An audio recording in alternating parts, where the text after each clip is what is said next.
నమస్తే నేను Chandana. Welcome to great Andhra top stories.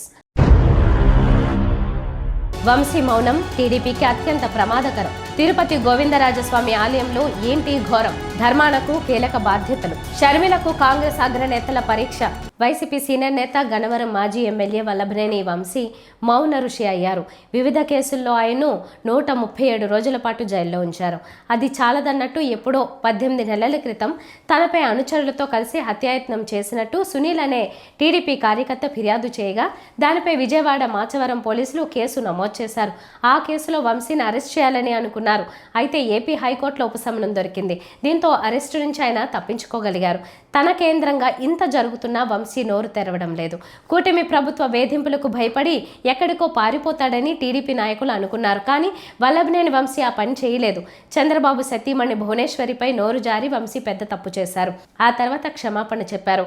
అప్పటికే వంశీపై లోకేష్ కత్తి కట్టినట్టు తీవ్ర ఆగ్రహంతో రగిలిపోతున్నారు. తప్పుకు వంశీ తగిన శిక్ష అనుభవించారు. అలాగే రాజకీయంగా వైసీపీ కూడా నష్టపోవాల్సి వచ్చింది. ఇక వల్లభనేని వంశీ పోగొట్టుకోవాల్సింది ఏమీ మిగలేదు. మరోవైపు గన్నవరంలో ఎమ్మెల్యే యార్లగడ్డ వెంకట్రావు తీరు రాజకీయంగా వంశీకి కలిసి వస్తున్నట్టు ప్రచారం జరుగుతోంది. వల్లభనేని వంశీ కూడా మనిషే కదా. తనను వేధిస్తున్న వాళ్ళపై ఆయన నోరు మెదపడం లేదు. కానీ స్థానికంగా ఉంటూ ఎవరేం చేస్తున్నారో నిత్యం గమనిస్తున్నారు. కానీ ఏ ఒక్కరిని బహిరంగంగా హెచ్చరించడం లేదు. సహజంగా కేసులు నమోదై జైలుకు వెళ్లి వచ్చిన వైసీపీ నాయకులు తమ ప్రత్యర్థులకు చేస్తున్న వార్నింగ్ల గురించి వింటున్నాం. ఉదాహరణకు మాజీ మంత్రులు కాకాని గోవర్ధన్ రెడ్డి, జోగి రమేష్, పేర్ని నాని తదితరుల హెచ్చరికలు ఏ రేంజ్లో సాగుతున్నాయో చూస్తున్నాం, వింటున్నాం. కానీ వంశీ ఎక్కడ నోరు మెదపడం లేదు.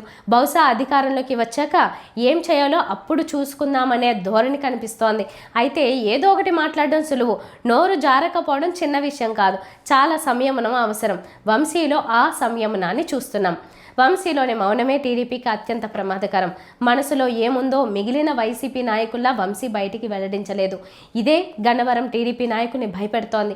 ముఖ్యంగా మంత్రి నారా లోకేష్ విషయంలో వంశీ తీవ్రంగా రగిలిపోతుంటారు. వంశీని టార్గెట్ చేస్తోంది మంత్రే అని అందరూ మాట్లాడుకుంటున్నారు. ఒకరికి మంచి చేయడం చాలా కష్టం, కానీ చెడు తలపెట్టడం సులువు. అసలే కసితో రగిలిపోతున్న వంశీకి రానున్న రోజుల్లో అధికారం తోడైతే ప్రత్యర్థుల్లో ఎవరు బలవుతారో అనే చర్చ మాత్రం ఉంది. అందుకే ప్రస్తుతానికి వంశీ మౌనం వాళ్లలో భయాన్ని పుట్టిస్తోంది. తిరుపతిలో ప్రతిష్టాత్మక శ్రీ గోవిందరాజస్వామి ఆలయంలో భద్రతా లోపం కొట్టొచ్చినట్టు కనిపించింది. తిరుపతి నడిబొడ్డున రైల్వే స్టేషన్కు సమీపంలో గోవిందరాజస్వామి ఆలయం ఉంటుంది. ఈ ఆలయం అత్యంత పురాతనమైంది. టీటీడీ ఆధ్వర్యంలో నడిచే ఆలయం గోపురం పైకి మధ్య మత్తులో ఓ వ్యక్తి చేరుకుని హల్చల్ చేయడం తీవ్ర విమర్శలకు దారితీసింది. గత రాత్రి 11 గంటలకు గోపురం పైకి ఎక్కిన సదరు వ్యక్తి సుమారు 3 గంటల పాటు భయభ్రాంతుల్ని సృష్టించాడు. గోపురంపై కలశాలను పగలగొడతానని బెదిరించాడు. మద్యం ఇస్తేనే కిందికి దిగుతానని విజిలెన్స్ సిబ్బందికి షరతు విధించాడు. అయితే కిందికి దిగి రావాలని విజిలెన్స్ సిబ్బంది వేడుకున్నా అతను పట్టించుకోలేదు. విజిలెన్స్ సిబ్బంది వెంటనే ఫైర్ సిబ్బందిని రప్పించారు. గోపురానికి నిచ్చెనలు వేసి అతన్ని బంధించి ఎలాగోలా కిందికి దింపారు. 90 ml మద్యం ఇస్తేనే కిందికి దిగుతానని అన్నట్టు మత్తులో ఉన్న తెలంగాణ వాసి చెప్పాడు.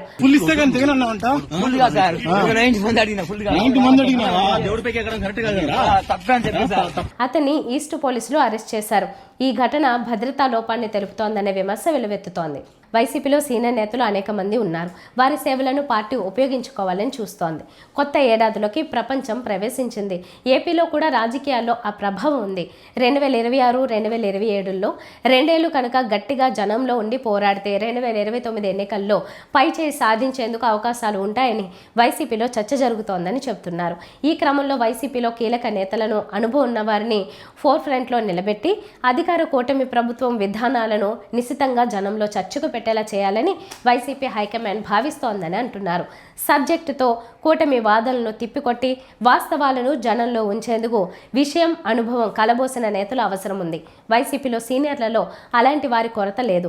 దాంతో వైసీపీ ఉత్తరాంధ్రకు చెందిన మాజీ మంత్రి సబ్జెక్టుతో ప్రత్యర్థులను ముప్పుతిప్పులు పెట్టే ధర్మాన ప్రసాదరావుని పార్టీలో మరింతగా కీలకం చేయాలని చూస్తోంది అని అంటున్నారు. అందుకే ఈ సీనియర్ నేతకు పార్టీలో ముఖ్య బాధ్యతలు అప్పగించాలని చూస్తున్నారు.